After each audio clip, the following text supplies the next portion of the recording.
안녕하세요. 이혜경입니다. 오늘은 민수기 3장에서 4장입니다. 오늘은 체계적인 하나님에 관해서 묵상해 보겠습니다. 일단 민수기라는 것이 백성민, 샘수, 기록할 기. 영어로는 넘버스라고 하는데요. 백성들의 수를 기록한 책. 이 정도의 의미가 될 것 같아요. 민수기는 하나님이 이집트 땅에서 데리고 나오신 이스라엘 백성들의 숫자를 세는 것에 대해 기록한 책입니다.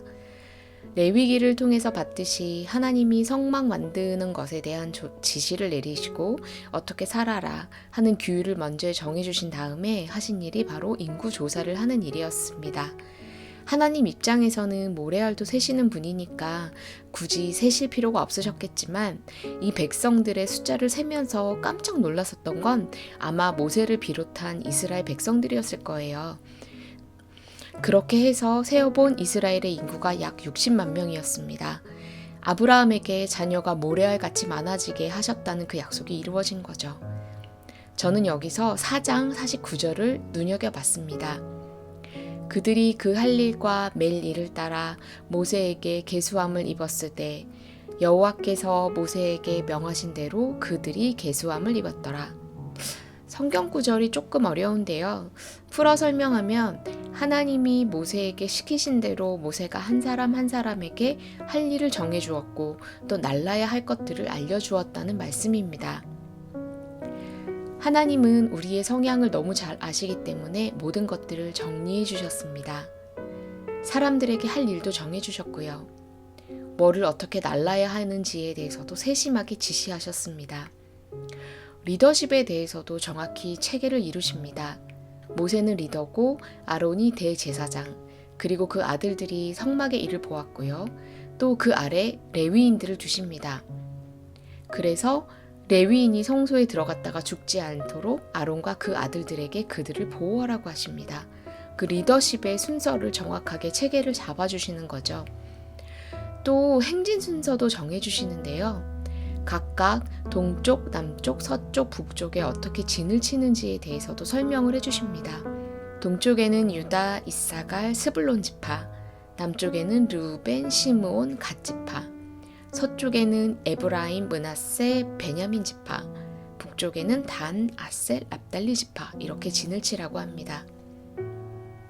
여기서도 참 재미있는 게 우리가 뭐랄까 본능적으로 친하게 되는 사람들이 있잖아요. 끼리끼리라고 해야 될까요? 하나님은 이런 우리의 습성들도 이해하시고 진을 치는데도 활용하십니다. 동쪽에 진을 치는 유다, 이사갈, 스불론은 모두 레아의 자녀들입니다.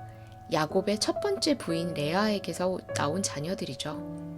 아무래도 엄마가 같으니까 서로 뭉치는 게 좀 쉬웠겠죠.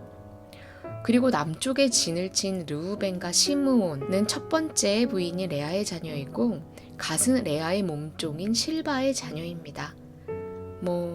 쉽게 말하면 같은 편이죠. 그리고 또 서쪽에 진을 치는 에브라임, 므낫세, 베냐민은 누구 아들인가요? 바로 야곱이 많이 사랑했던 라헬의 자녀이자 손주입니다. 에브라임과 므낫세는 요셉의 아들들이고요. 베냐민은 요셉 동생으로 이집트에서 다시 만났을 때 서로 부둥켜 안고 운 친동생이죠. 하나님은 그렇게 그룹을 지어주십니다. 그리고 마지막 북쪽에는 라헬의 여종이었던 비라의 아들 단과 납달리, 그리고 레아의 종인 실바의 아들 아셀, 이렇게 묶어주십니다. 아무래도 오랫동안 살아오면서 팔이 안으로 굽는다고 더 친하고 더 끈끈한 가족들이 있을 거 아니에요. 어쩔 수 없이 인간적으로 무리지어지는 게 있을 텐데 하나님은 이런 것조차도 우리를 배려하셨다는 겁니다. 만약 이거를 섞어놨다고 생각해 보세요. 엄마가 4명인데 각 아들들이 낳은 자녀들 그리고 그 손자, 손녀들을 다 헤쳐 모여서 섞어놨다면 분명 분란이 일었을 것 같지 않으세요? 예를 들어 시므온 지파와 요셉의 아들인 에브라임 지파를 묶어놓았다고 생각해 보세요. 너희 둘이 북쪽에 있어라. 그런데 요셉을 죽이자고 했던 게 아마 시므온이었을 것이라고 추정이 되는데 그 옛날에 아무리 요셉이 화해를 했다 하더라도 자손들이 그러지 않았을까요? 야, 너네 증조 할아버지가 우리 할아버지 죽이라 그랬잖아. 너희는 어쩌면 그렇게 할아버지랑 똑같이 못됐니? 이러면서 안 친하지 않았을까요?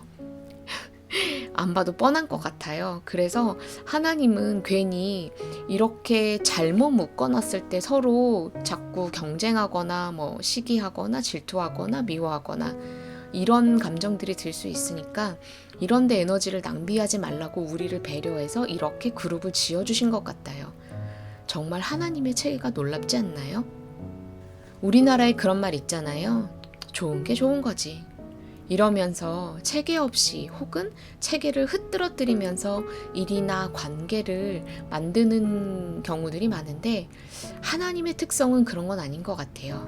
굉장히 체계를 중요시 여기시고 리더십도 중요시 여기시고 약속을 지키는 것도 중요하게 여기십니다. 물론 여기에 은혜와 한없는 사랑이 더해지긴 하지만요.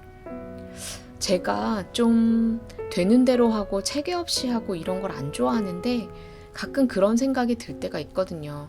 아, 내가 너무 빡빡하게 사나? 그런데 오늘 말씀 읽으면서 참 좋더라고요. 아, 하나님도 이런 특성이 있으시구나. 내 이런 성향이 하나님에서 온 것이구나. 체계를 잡는 건 기본적으로 참 좋은 거구나. 하지만 그 위에 사랑과 은혜를 더한다면 너무 강팍하거나 빡빡한 삶은 되지 않겠다. 이런 자유함이 찾아왔습니다. 혹시 여러분 중에서도 그런 분이 계신가요? 오늘 체계를 좋아하는 하나님의 멋진 성품을 하나 알게 되었으니까 그걸 여러분이 갖고 있다면 그게 얼마나 복된 축복인지 감사할 일인지를 깨닫고 기뻐하셨으면 좋겠네요. 그리고 거기에 사랑과 은혜를 더해서 더 멋진 하나님의 성품을 지닌 그런 여러분이 되시기를 기도합니다. 행복한 하루 되세요.